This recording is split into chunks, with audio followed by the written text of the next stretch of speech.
Professora Nideise aqui novamente, dessa vez para fazer a correção do exercício de interpretação.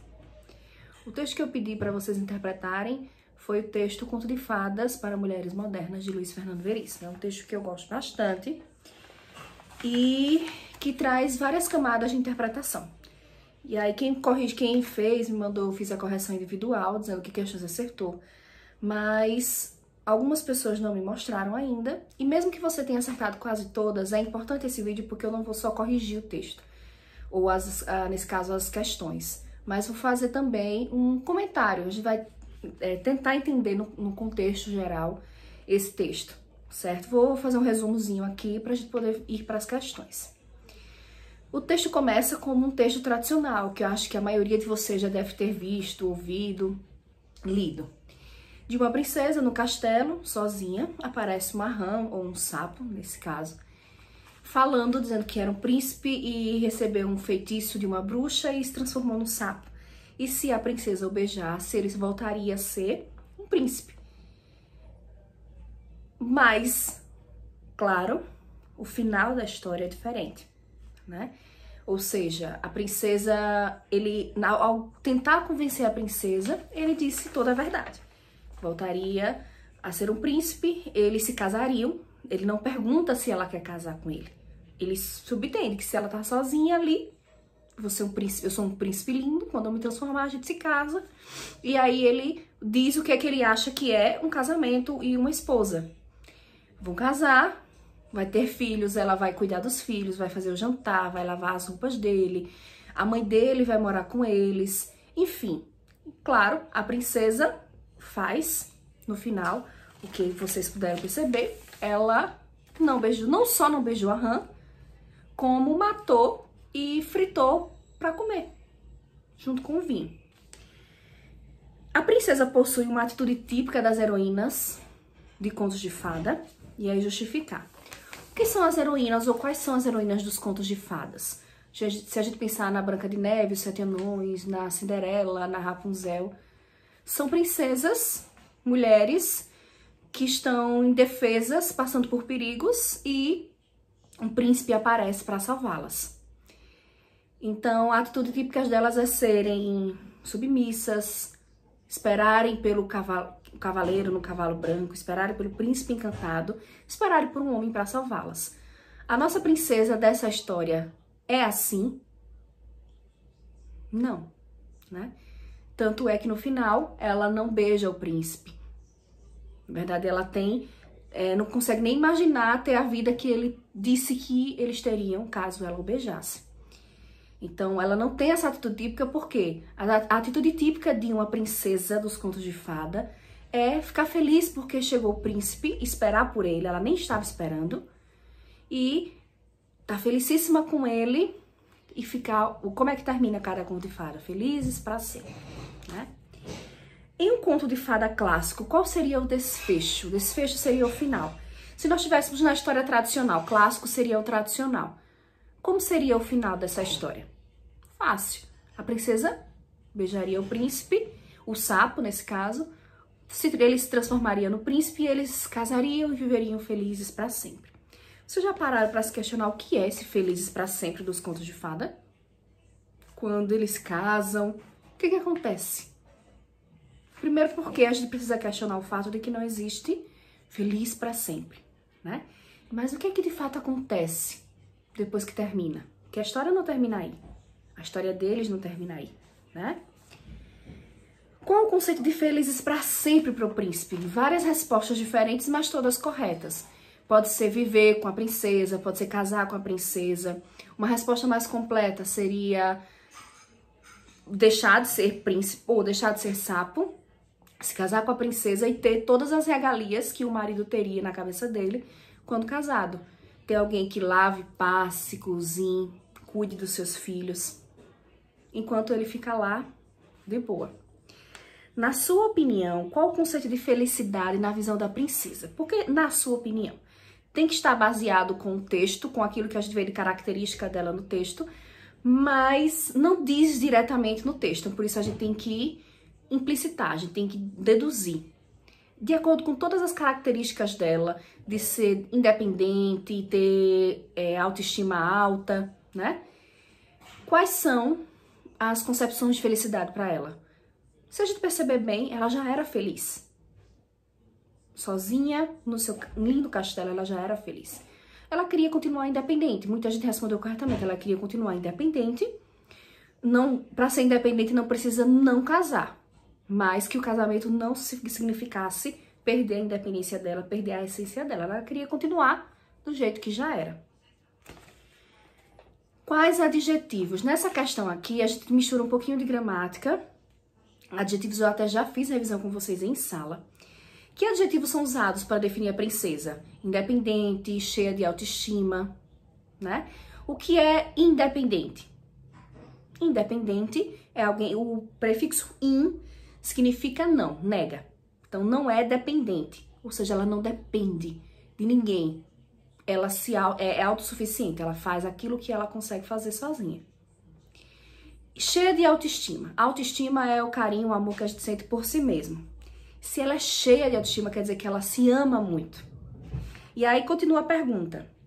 Esses adjetivos condizem com a atitude que ela toma no final da história?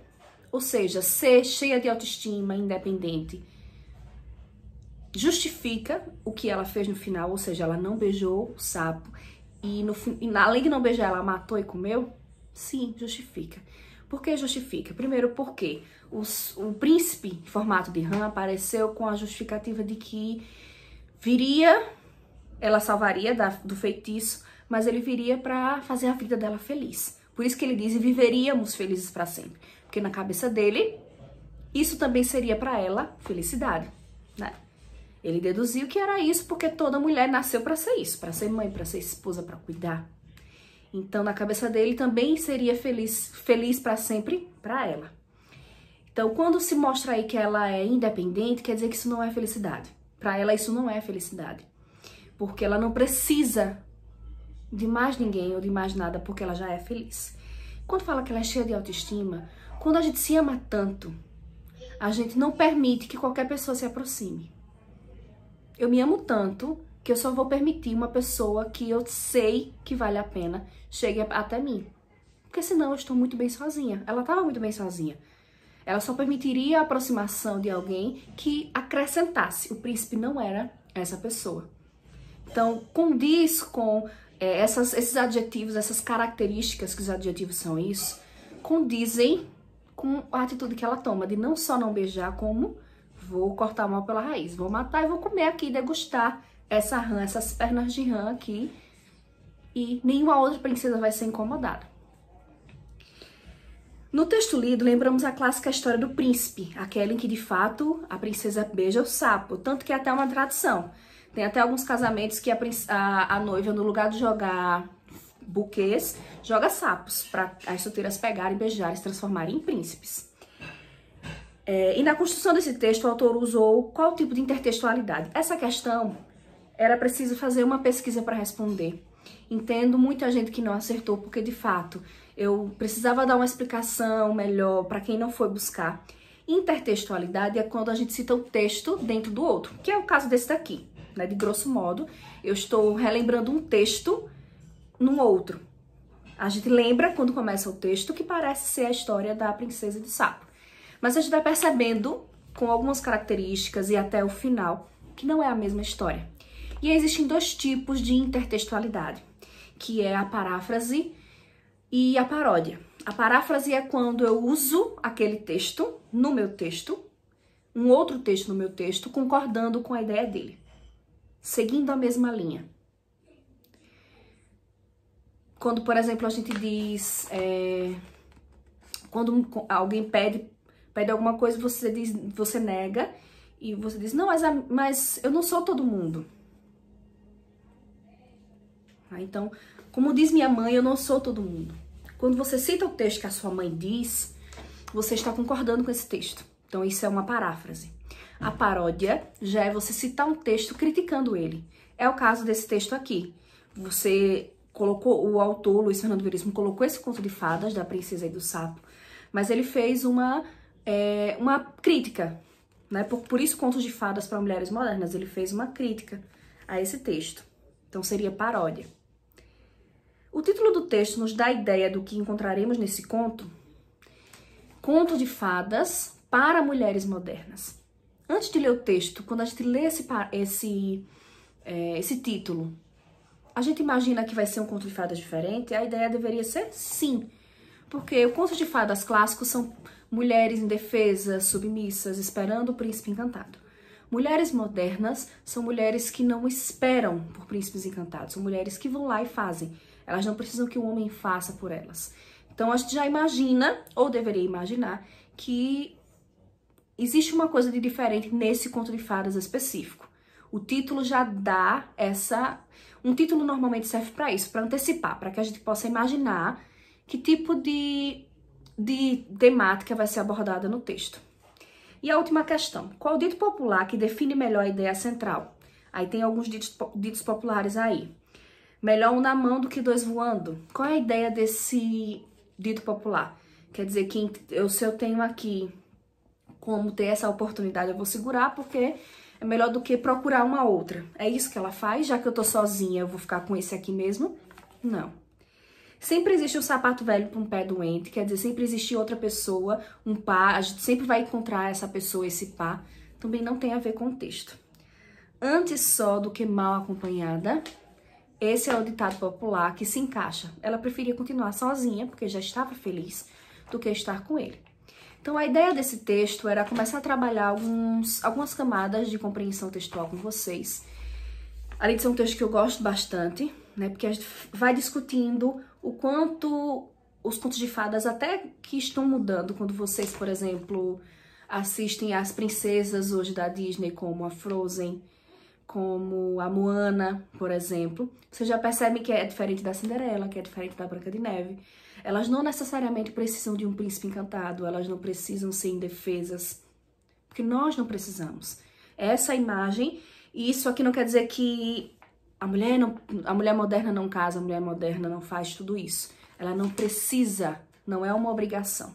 Seria essa a ideia do texto, essa a paródia que é feita aqui, certo? Então verifiquem direitinho o que vocês acertaram, por que acertaram às vezes pela metade, ou por que erraram. Se erraram muito, ou se faltou alguma coisinha para de fato estar correto, ok?